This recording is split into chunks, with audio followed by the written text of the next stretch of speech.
Now, ABC 3340 News at 10. Now at 10, we're following two breaking news stories. A shooting sends 3 people to the hospital in Ensley, and a mess on Highway 280 after a pedestrian is struck and killed. Live coverage coming up in just a minute. But first, Central Alabama is preparing for the possibility of snow and freezing conditions out there. This is brand new video from Marshall County of AlDOT crews pre-treating roads for possible snowfall, sent in from Carson Clark. A winter storm watch goes into effect tomorrow night for all of Central Alabama. Tonight, however, ABC 3340 is working for you, and we begin with meteorologist Charles Daniel, who has been watching all of this and giving us some predictions of what it might look like on Tuesday. Charles, everyone's looking at you, especially a lot of parents and kids at school. You know, here's the thing. We're all going to see snow. The big question is how much of it sticks, where the road conditions going to be like, and you know, it's borderline all the way around. So it's interesting to see. Here's that winter storm watch you guys mentioned through midday on Tuesday. Everybody in the viewing area pretty much under that winter storm watch. So just know that is in place already. And that just gives you that heads up. We actually have this little batch of what looks like rain coming through, but I haven't seen any ground truth to this. It's actually crossed over at least a couple of Skycam sites. I want to hit the Skycam over in Tuscaloosa really quick to show you what I mean. The road's still dry here, so I don't think all of that coming down, maybe a little bit making it down to the surface, but at this point, any of that would be extremely light right now, so we don't have to worry about that at the moment. What we watch for, though, is the snow or the rain coming in first. Now, tomorrow night, it comes in as rain first, changes over to a rain-snow mix, that's the pink, and then some snow for a couple of hours early on Tuesday, and I think by about 9, 10 o'clock, it's out of here, maybe as late as midday. Of course, we'll break that down even a little bit further and talk more about it, but temperatures are already dropping tonight. It's going to be a little chilly tomorrow morning. We'll talk about the week ahead coming up. Charles, thank you. And crews across Central Alabama are already ahead of winter weather that is headed our way. New at 10, we have learned roads and bridges are already being treated by AlDOT in parts of Central and Northern Alabama. You're taking a live look right now at I-5920 at Caraway Boulevard. And as ABC 3340's Patrick Thomas tells us, major construction in Birmingham is only adding to a possible travel mess coming in the days ahead. One looming factor is the I-5920 bridge construction. Because a major artery essentially no longer runs over the top of downtown Birmingham, drivers, including anyone from police, firefighters, and road crews, must either divert to I-459 or drive down at the city limit. And that's when Jeffco EMA Director Jim Coker says things could get pretty tricky. This could be interesting because we don't have bridges, we don't have the interstates through downtown. So we do have a lot of different detours. Depending on the icing, that could impact traffic. Coker tells me the bridge construction is a new element that everyone involved will have to monitor, and says that if things do get pretty icy on the roadways, don't risk anything, folks. Stay at home. In Uptown, I'm Patrick Thomas for ABC 3340 News. And the ABC 3340 Weather Authority is closely watching this system, and you can stay up to the minute on the latest. Download the free ABC 3340 app. You can get your 24/7 weather alerts, instant access to the live radar, also the weather blog. It's available for Apple and Android devices. We're on top of breaking news out of Ensley right now, where Birmingham police are working a shooting scene where 3 people have been wounded. And Jennifer, we understand that shooting happened at the 1400 block of 45th Street in Ensley. And that is the scene, and it's also where we find ABC 3340's Amber Grigley, who's been working there on the ground trying to find out what's going on. Amber, what can you tell us? Well, Stephen, not a lot of information right now as police work to get to the bottom as to what happened. Before going on air, I did get a chance to talk to Sergeant Johnny Williams with Birmingham Police Department. I'm actually going to step out of the way so you all can see what's happening behind me, and I can tell you what he told me.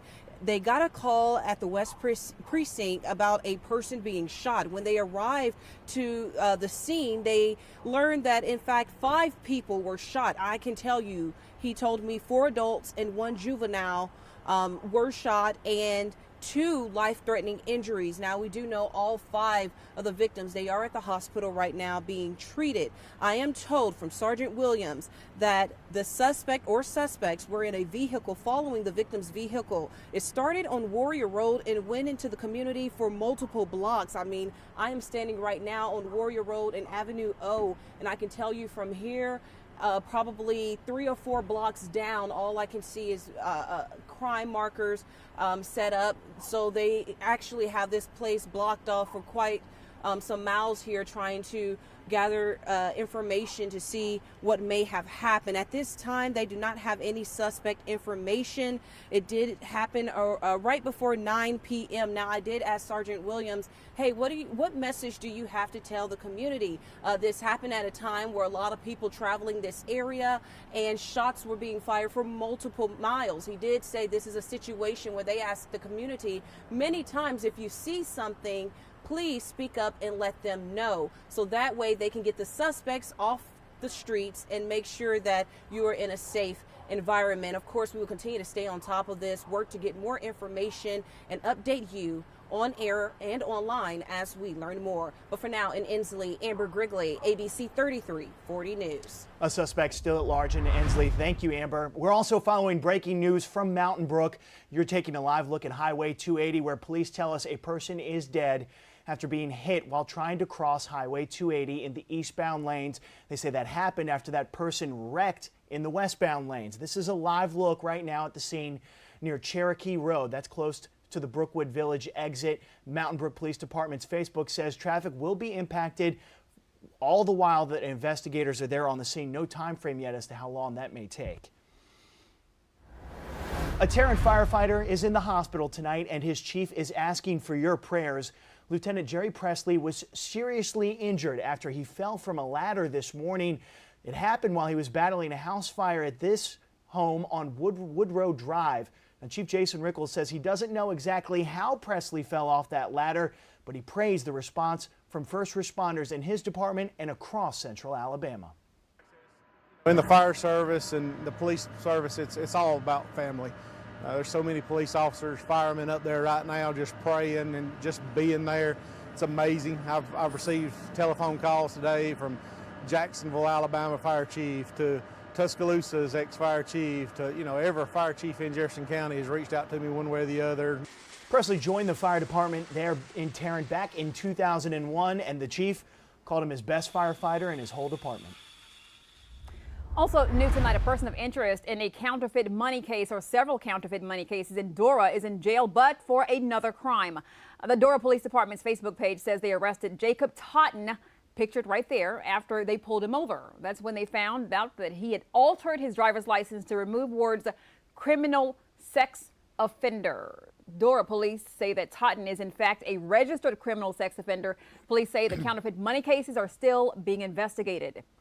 We're also learning new details tonight on how police were able to catch a suspect hundreds of miles away after a wild shooting spree in Louisiana that ended in 5 people being dead. Dakota Theriot is suspected of killing 5 people across 2 parishes there. Police now say that Theriot drove from Louisiana to his grandmother's house in Virginia. It turns out officers were watching that house this morning. While the officers were there, the individual actually drove by. He drove up into the driveway at that time, had a pistol in his hand. He had it out of the window. Officers engaged him. He dropped the firearm and was arrested without incident from there. Now, an extradition hearing is set for February 1st to return Theriot back to Louisiana. He faces multiple charges there, including first-degree murder. New at 10 o'clock, safety upgrades are coming to one East Alabama city in the form of new streetlights there. Our news partner, the Anniston Star, says the Heflin City Council has approved adding 3 new streetlights in the city. One will be added to a street, while the other 2 will be at the city's walking track. The city says those new lights are all about safety and making sure drivers can see people out walking. And it's one big honor for a rising senior from Brookwood. Our partner, the Tuscaloosa News, says 11-year-old Haley Squires of Brookwood is going to be featured on Nickelodeon. Squires has been singing since she was just 2 years old. Last August, she traveled to L.A. to film an episode for Lip Sync Battle Shorties. She was one of just 20 children chosen nationwide. The episode airs February 1st. Oh, how exciting is that for her? Get your remotes ready. Get Absolutely. the DVR ready. Pretty cool, huh? Yeah. Speaking of pretty cool, paying more for your next postage stamp, maybe not as cool. Yeah, not so cool, but it is new reality starting today. Still ahead on ABC 3340 News at 10 o'clock. The new price increases at the post office, the other services you'll also be paying more for. But first, coming together to honor a police officer battling for his life. The simple paint job on a bridge that's bringing that community together.